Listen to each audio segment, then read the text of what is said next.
Good evening, everyone. It's Lindsey Baker with the Action Hour. Today I'm here with Patrick Batteullo, who is the president and founder of Horse Racing Wrongs. Patrick, thank you for being on today. And I know you have a lot you want to share with us, and I want to get into that. But I just want to show our audience, just kind of bring them up to date on what has been happening. And there was a recent incident that I'd like to share with everyone. So let's go ahead and play that right now at Delta Downs. And they're off in the fifth at Delta Downs. Good break on the outside by Shiza Leaving You. Moving up in the middle, Cash Train B on the far outside, JP La Venedita. And down on the inside, Z Runaway Train. Z Runaway Train wins it. We had a horse go down right before the wire.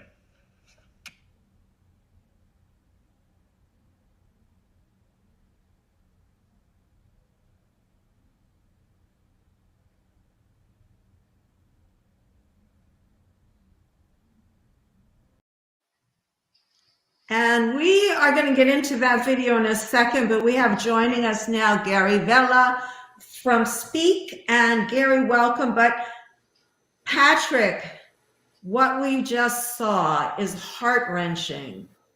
I understand that the horse was injured both front legs in this incident, this horrific incident. Can you tell me what happened and describe that injury, please? Sure. He broke both front legs and was euthanized on the track. And a couple things, Lindsay. First off, this happens every single day. This is horse racing, what you just saw.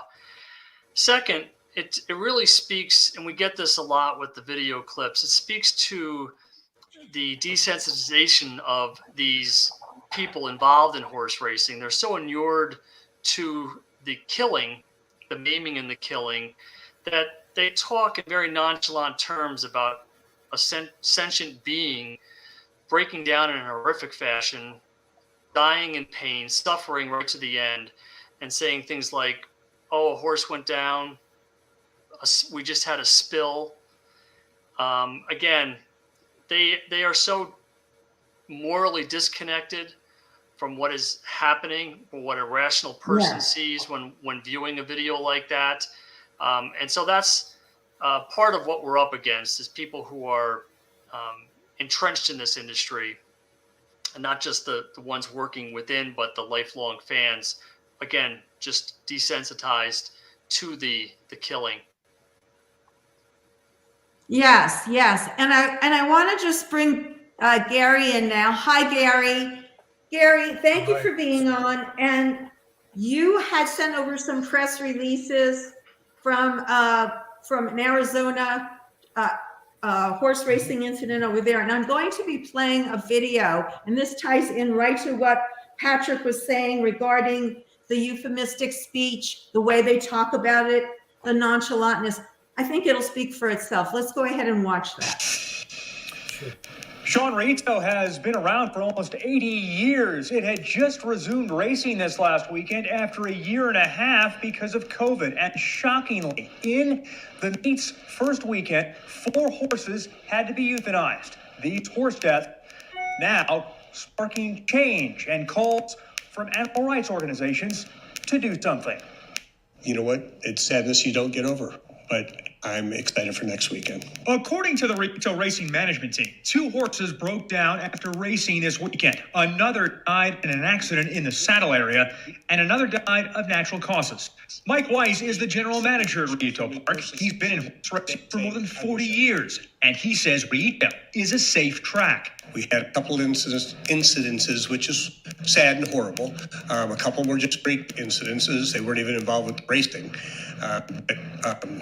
We do pride ourselves in equine welfare. We pride ourselves in doing everything we can to do it right. We have the veterinarians checking the horses, pre-race check them. Gary Vella is the president of the local Speak chapter, an animal rights organization. He tells us his group was out at the track protesting on opening weekend. Every time they step out of the gate, it's a roll of the dice, whether or not they're going to make it around the track without an injury. And too many of the injuries require that the animal be euthanized. White says the last couple of years of racing in Tucson saw no horse fatalities. He believes this is an extreme case. It'll get better every weekend, I believe, too. You know, I mean, we didn't have a lot of time to open. And I did talk to jockeys Saturday, and they were telling me the track's in great shape. But anytime you have 112-pound athletes steering a 1,200-pound athlete going 35 miles an hour, something can happen. And horse racing now, that's the only way you're going to end the deaths.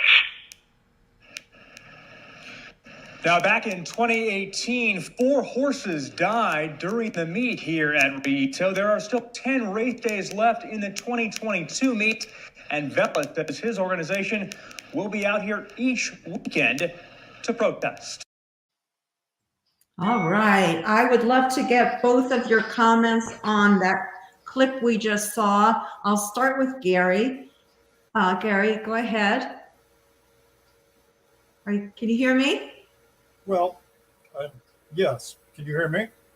Yes, sorry.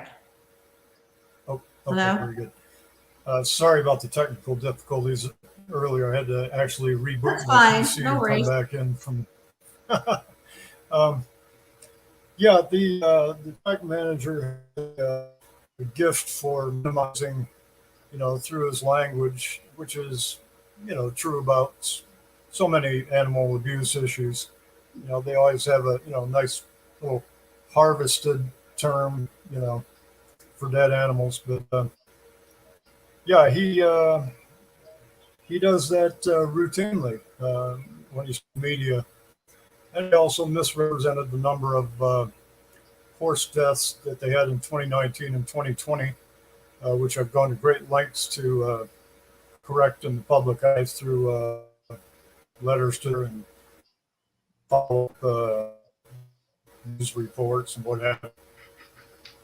Yes. And Patrick, Gary, I'm having a little trouble. You're cutting in and out a little bit, and your picture is freezing up a little bit. So I just wanted to let you know about that. I don't know if there's anything we can do, but hopefully we'll be able to hear you. But that was happening on the yeah. So Patrick, the video when I was watching it. Yeah, the video that I showed, I want to apologize for that. That's the way the video is if you go to the site. And I just thought it was important enough to show it. If we can edit it out later for the part we're going to use later. But anyway, Patrick, I would like to get a little bit of your input on what we saw there. And I believe that what Gary was referring to, please correct me. And I do invite Mr. Mike Weiss on at any time to give his side of the story, or anyone else involved in the racetrack or in the weight racing industry. But from what I understand, the FOIA reports show that there were indeed some injuries, and that's, I think, what Gary was referring to. Patrick, could you weigh in on that? As a matter of fact, there were 3 more deaths after that. So 12 race dates, 7 dead horses. In what universe is this acceptable? And that clip with that GM is a perfect illustration of how this industry has handled these deaths for its entire history, but especially since 2019 when Santa Anita happened and the media started to finally focus on racehorse deaths with regularity. They distract, they deflect, they dissemble, they deceive, they outright lie to the public about what's happening. And when they are caught, when there is a red hot spotlight on a particular track or a particular state, they come out with all these empty promises of new safety protocols. They're going to put more vets on during training and pre-race. They are going to re-examine the track surface, and they talk in highly technical language about water content and cushion depth. They talk about medical records being more transparent, coming down harder on the cheaters. All this is intended to assuage an increasingly uneasy public. And what we do at Horse Racing Wrongs is we report facts. All of our information comes from the industry itself through FOIA requests. And our numbers have not changed in any significant way since we started doing this in 2014. We confirm roughly 1,000 kills annually across America. But for various reasons, which I can go into, there are huge piles of data, dead horses that is, that are missing from that number. So we estimate that conservatively over 2,000 horses are killed at U.S. tracks every year. That's almost 6 every single day. Again, how is this morally acceptable in the 21st century? So that was a great clip to show, because this is what we are up against. I've seen this time and again.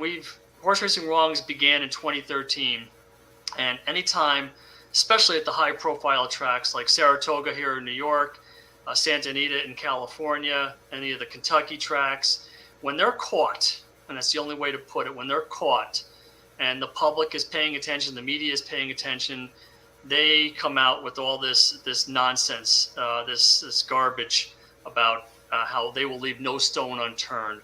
The truth is, Lindsey, they can't stop the killing. It's built into the system, and we can certainly get into that if you wanted to now. I would love to play the clip of you speaking about it. Deaths are inevitable. Sure. Can I play that quickly, and then you can fill in the gaps for us?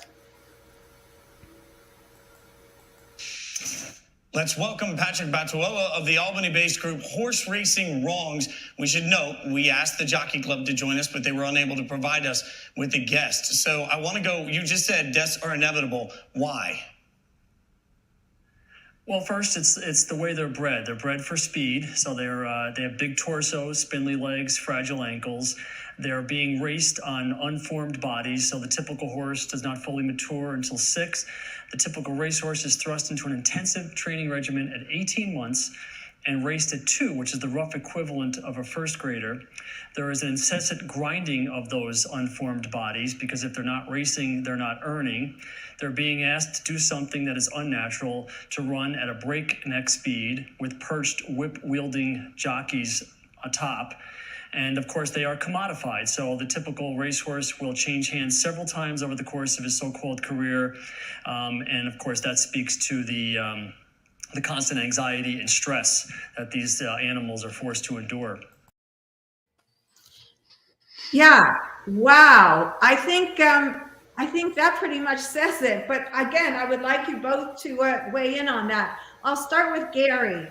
Gary, talk a little bit about why you and your organization Speak, which is supporting and promoting ethics for the animal kingdom, why you got involved with horse racing. I know you cover a lot of different issues. And please try to speak up, because we were having a little trouble hearing you. Thanks. Sure. Let me know if it's not loud enough. Yeah, you know, like you just said, we are a multi-issue group, and the interesting thing is that we dealt with the Tucson Greyhound racetrack here in Tucson for decades before we took this on. And the horse racing industry and all the tap dance that you go through with these people that, you know, like Pat was saying, they outright lie about some of the stuff and try to put a pretty picture across to the public, even when things aren't pretty at all. They're drastic and horses are dying. But, you know, it's really a mirror image of what we've gone through with the greyhound racing industry, which is on its last leg and will soon be a relic of the past. And that's essentially where this needs to go. It's just a different animal. It's the same thing. We're racing them around the track until they get injured or they die, and then we try to minimize it, or the industry does. And you know, oh, it'll be okay. We had a few unfortunate incidents, but you know, they love to run though, so we have to get them back out there. You know, it's the absurdity. It's all profit.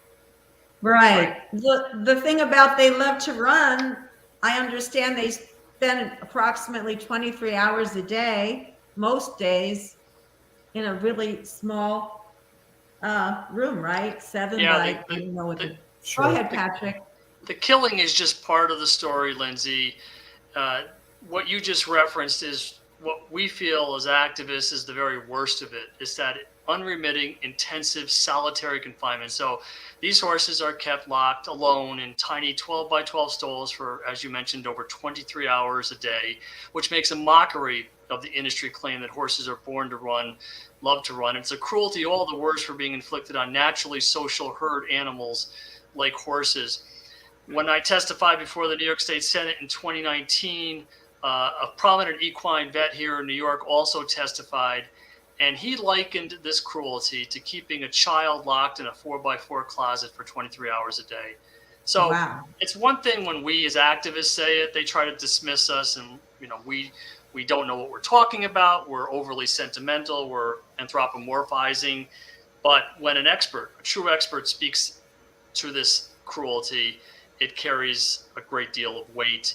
And again, there is no other side to this story. What we are doing to horses, racehorses, is cruel, and they exhibit the same stereotypies that we used to see with the ringland elephants. The bobbing, the swaying, the for the horses, they're also doing what's called wind sucking or cribbing. They grab onto a part of the gate in the stall, and they're sucking in air. They incessantly kick. They even self-mutilate. These are clear, unequivocal signs of mental and emotional distress. And this is the way we're keeping these animals for a period of years. So it's one thing to die out on the track, but it's that everyday cruelty that for us is the most heart-rending of all. And make no mistake, this is something that will not change. So the industry can talk all they want about reforms. Most of that is focused on drugs, which, in my opinion, gets way too much attention in the media and with the public. The clear suggestion is that all it needs is a bit of a house cleaning, like baseball during the steroid era, and somehow horse racing can be made whole. Drugging and doping is a part of the problem, but it's not nearly the worst of what happens to these horses. And again, we go back to that confinement and isolation. They're not going to allow these horses to be horses because they're assets, they're commodities, and they need to protect those assets by keeping them secluded by themselves in a tiny stall. Which drives the horses mad, basically. Absolutely. It's, again, we used to see it with the ringland elephants and that swaying and weaving. Those are stereotypies. These are signs of mental and emotional suffering. Any animal ethologist, any animal behaviorist will tell you what that is. And it's clear suffering. And like Gary said, the obvious comparison is dog racing. And in regard to how the relative animals are treated, there is not a whit of difference between the two forms of animal racing. In fact, I would argue that horse racing is worse because of slaughter. Most of the spent or simply no longer wanted racehorses end up in Canadian and Mexican slaughterhouses.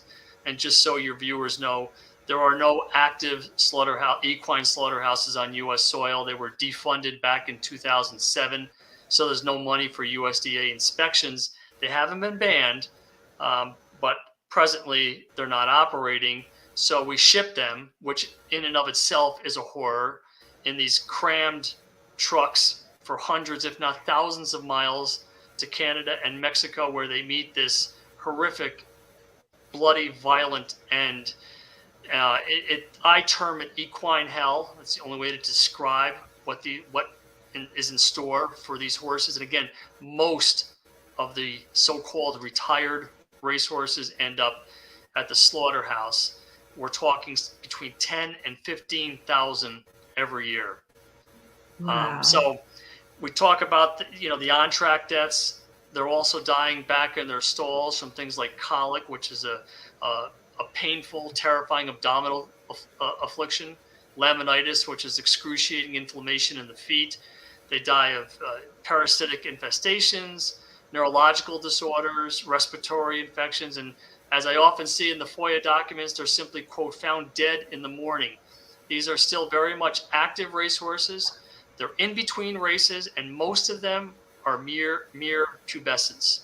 We're talking 2, 3, 4-year-old horses. And just getting back to the inevitability, one thing I didn't mention in that clip with ESPN,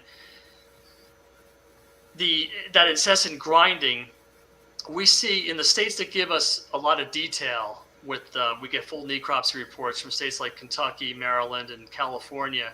I see time and again 4, 3, even 2-year-old horses dying with chronic conditions like osteoarthritis and degenerative joint disease. Again, clear evidence of the incessant pounding these pubescent bodies are forced to absorb. That's why they die in such massive numbers, not the drugs. The drugs are a part of it. Yeah, they shoot them up to mask injury, to numb pain, but that is not the primary reason why racehorses are dying. And we're seeing it in real time.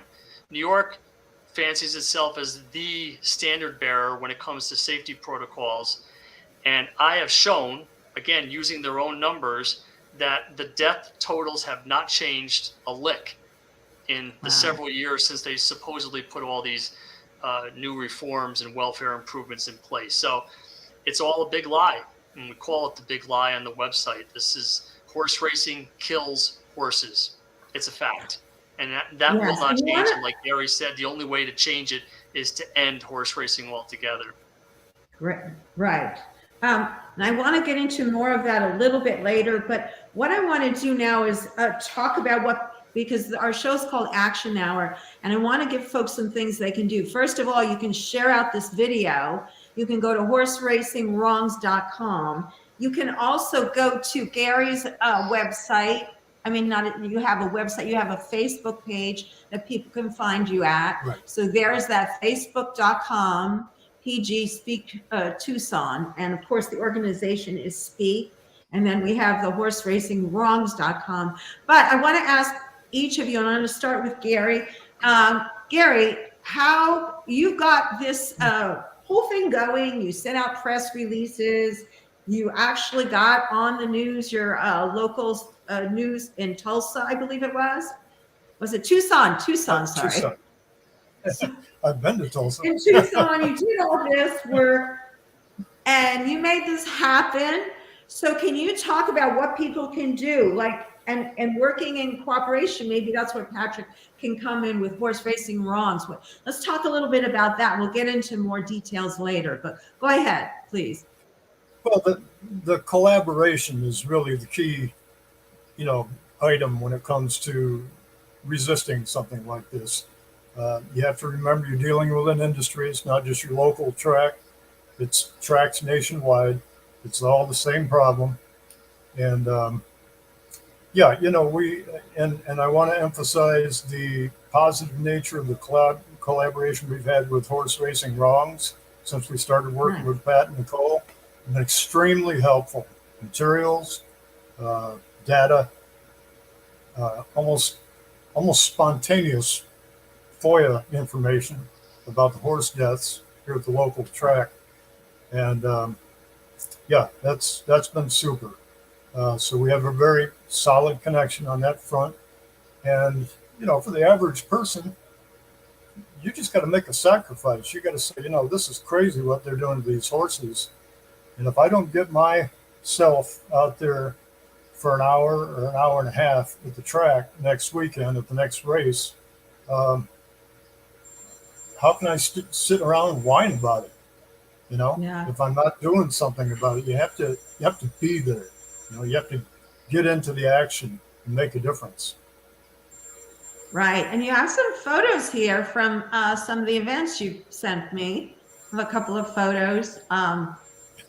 Can I comment on that one real quick? Of course, please. Okay. Which one? The first one? Yeah, sure. The average activist might say, why is he wearing a Detroit? Yeah. They might say, why is he wearing a Detroit Tiger shirt? What does that have to do with the issue? Because other than for this temporary photo, I was out in the drive as all these hundreds of cars and vehicles were coming in. And I was playing like that I was a racetrack employee handing out information. You see the apron says racing information. And what they were actually is they were Horse Racing Wrongs flyers about what's wrong with the industry. So we were giving out racing information, but not what the average person coming in the driveway thought they were going to get. So I think that's just phenomenal.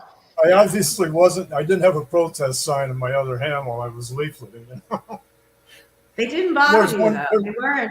They No, weren't. as a matter of fact, one guy even asked me.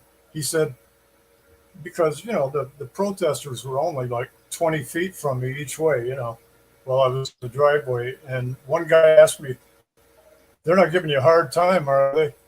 Like I was a racetrack employee and they were the Oh protesters. wow! You really fooled We them. had a good laugh about that later. I said, no, they're nice people. They're not causing any trouble. I love it. I love it. Yeah. So where were we? We're going to talk about Patrick. Can you come in and talk a little? I know that it's mostly Nicole that does the protest organizing. Your Yeah, but in this, right, and Gary's group is a perfect illustration again of that, like he said, collaboration. So what happens is we identify local animal rights groups, or they reach out to us and they want to stage a protest at their local track. We send them, as Gary mentioned, materials, give them information, guide them. But Gary's an old pro at this because they've been doing this for years in various animal related issues.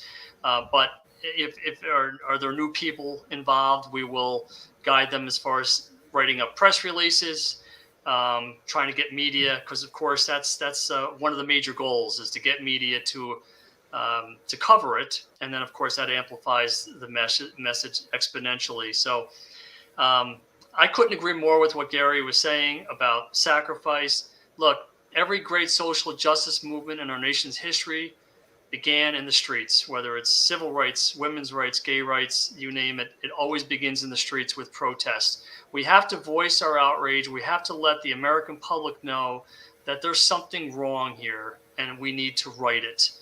And that's what we're doing with not just horse racing, but animal rights in general. You have to be out there. And, if you're not comfortable doing some chanting or leading some chanting, you can just stand there very quietly holding a sign or pass out literature.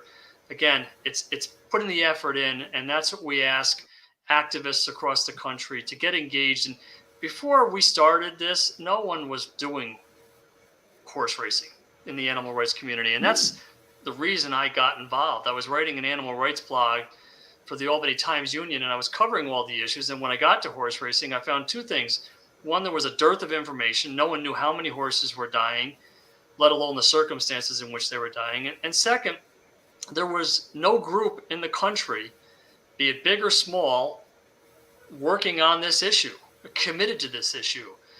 The big groups like HSUS, PETA has actually stepped up, which is good news over the past couple of years. But early on, they were giving racehorses just a cursory consideration.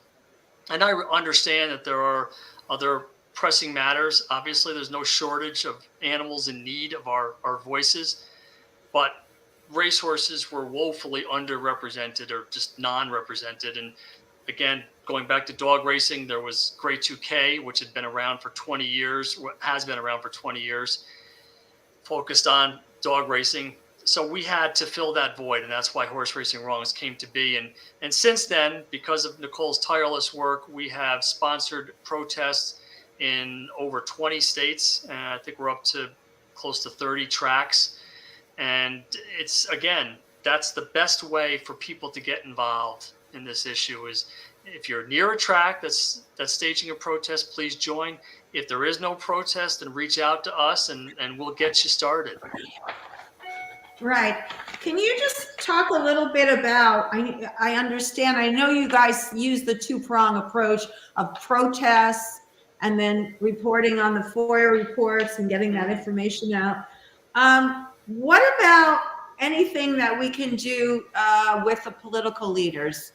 Can we use our state representatives? Is there any success with that? I'd like you both to weigh in on that, but we'll start with Gary. Sure. If you don't mind. Sure. I think that's essential in pretty much any issue, because all of your efforts and your energy cannot just be at the curb level on the turf. You have to write letters to the editor so we get the public engaged and let them know what's going on. Because obviously not everybody's going to drive by your protest on a given day.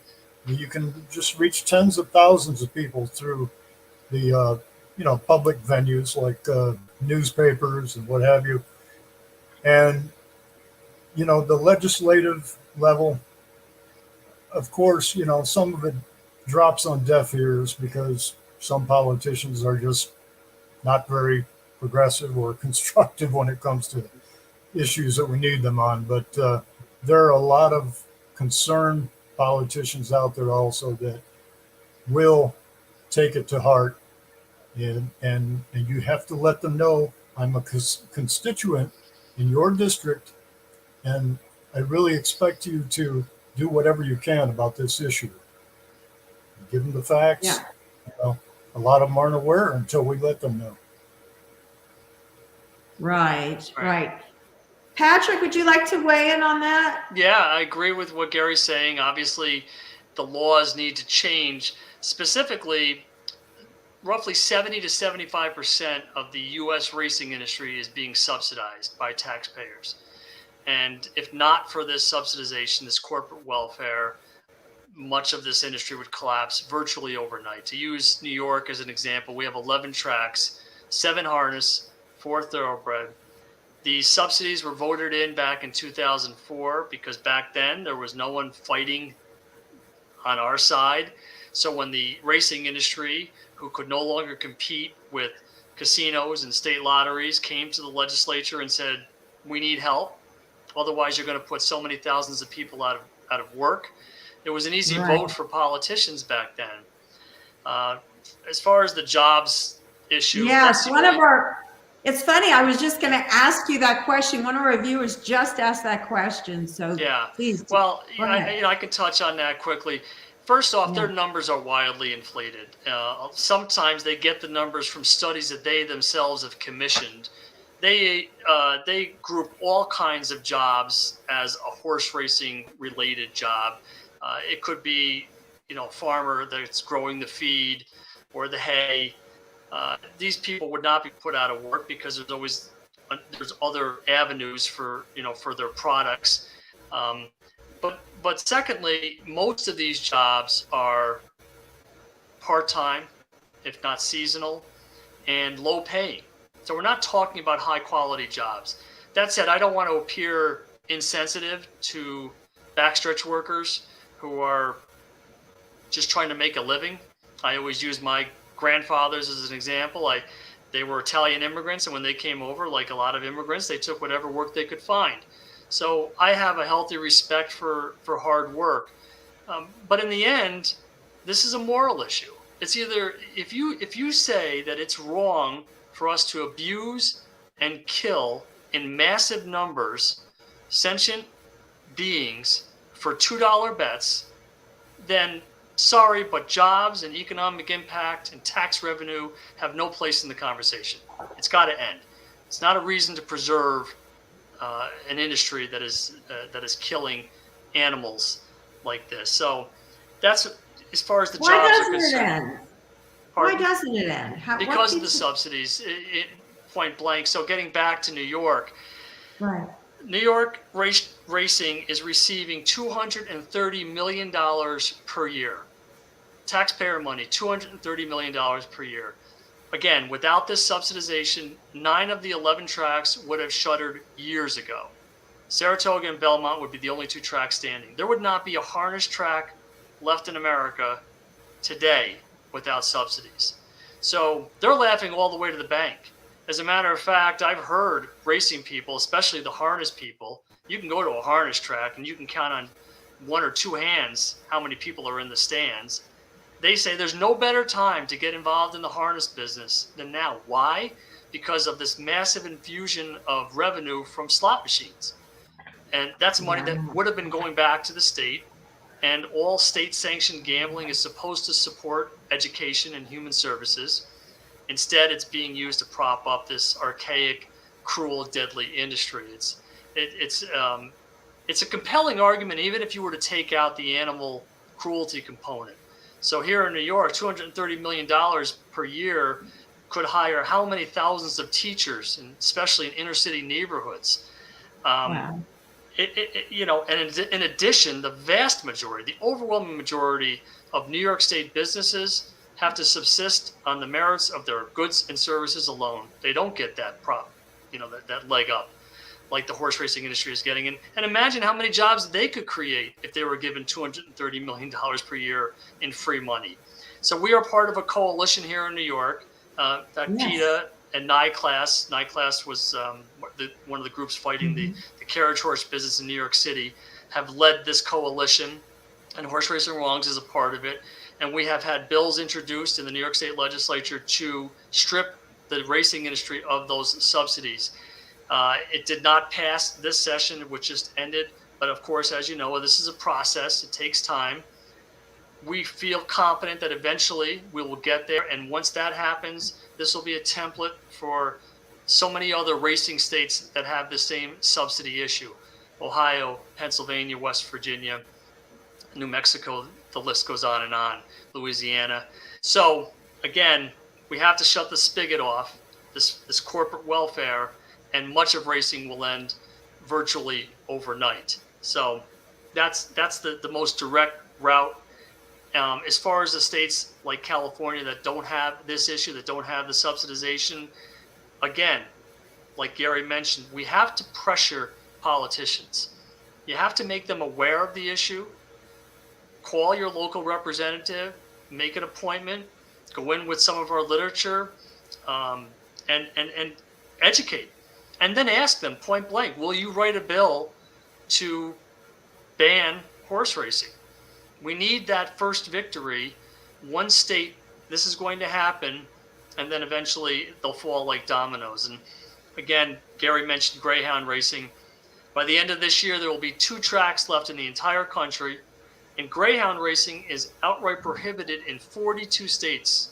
42 states. So how is it that one form of animal racing has lost its social license to operate while the other remains almost impervious to that kind of pressure and flies by under the banner of sport? So we need to keep getting that message out there. Again, there are multiple ways to do it. Gary mentioned letters to the editor, radio call-in shows, protests as we talked about, having a meeting with your legislator, calling, emailing, and just spreading the word on social media. Yes, absolutely. All of those things. And everyone can do the last one, spreading the word on social media. It doesn't cost anything.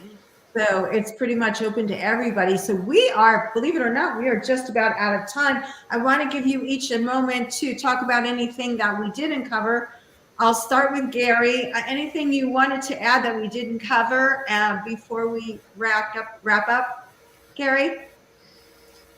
Well, just to tag on what Pat was talking about a moment ago, the last 2 greyhound racing tracks in West Virginia, he was talking about the subsidies. That's what's keeping those tracks alive right now. And when you educate the public that all this money that could be used for education in their state or really worthwhile pursuits is flowing down the tube to keep some racetrack open, a lot of people get pretty wide-eyed about that. Oh, really? That's where my tax money's going? So that's going to be a big issue in West Virginia. And I wouldn't be surprised at all if that's what pulls the plug on the last 2 tracks, because that's happened around the country. Yeah. Sorry about that switch there. Yeah, I mean, it tweaked me when I listened to it today. Actually, I watched the clip Edie Falco had made. I thought that was really a great video. People can watch that. I'm going to put links to all of these subjects we're talking about, including your website and your Facebook page, Gary. But I did want to talk about, wasn't there a victory with the bailout, New York racing bailout? Gary, did you, can you quickly talk about that? I could talk about it, Lindsay. So I'm sorry, I did that before. Go ahead. New York that's one for Pat. Yeah. Yeah.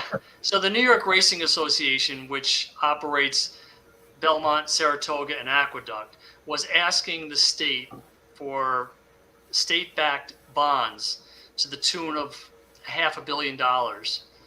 And just to show you the absurdity, they were going to pay back a portion of this with money that they're receiving from the slot machines, the video lottery terminals, which is the subsidy that they're receiving. So they'll be subsidized twice. They lost. It did not go anywhere in this legislative session, which is the first time that NYRA, which is one of the big power players in the U.S. racing industry, has lost at the state legislative level. So this was a victory in that they were rejected. And the next step, of course, would be getting those subsidies taken away. And so we're making a lot of progress here. I want people to know that horse racing is in decline, clearly. Since the year 2000, 42 tracks have closed, and only 2 new ones have opened, and that they only because they are receiving taxpayer money, of course. So they're not building new tracks without that subsidization.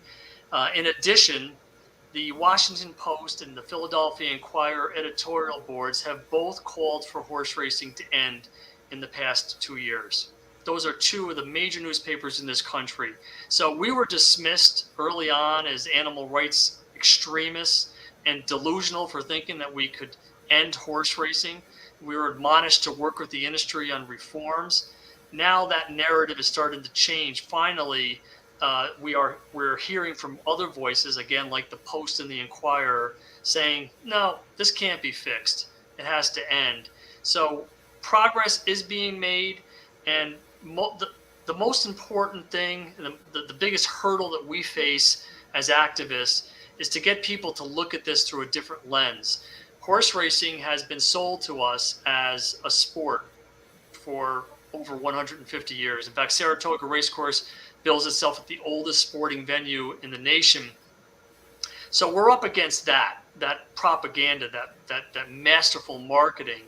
We have to stop talking about it as a sport and get people, again, to look at it through a fresh, clear-eyed, rational lens, and they'll see it like we do, as animal exploitation, animal cruelty, and animal killing, and horse racing must end. Yes, and before we go off, I want to remind people that there is a protest this week, correct? That's correct. Down at the Belmont Stakes in New York City, we're expecting really big numbers. We have guaranteed media already. This is one of our big events of the year. We also actually put 2 mobile billboards at all the Triple Crown races. We did it for the Derby, the Preakness, and now the Belmont Stakes, also the Breeders' Cup in the fall. And we have trucks for Saratoga too. We find that that's a very effective way to get our messaging out there.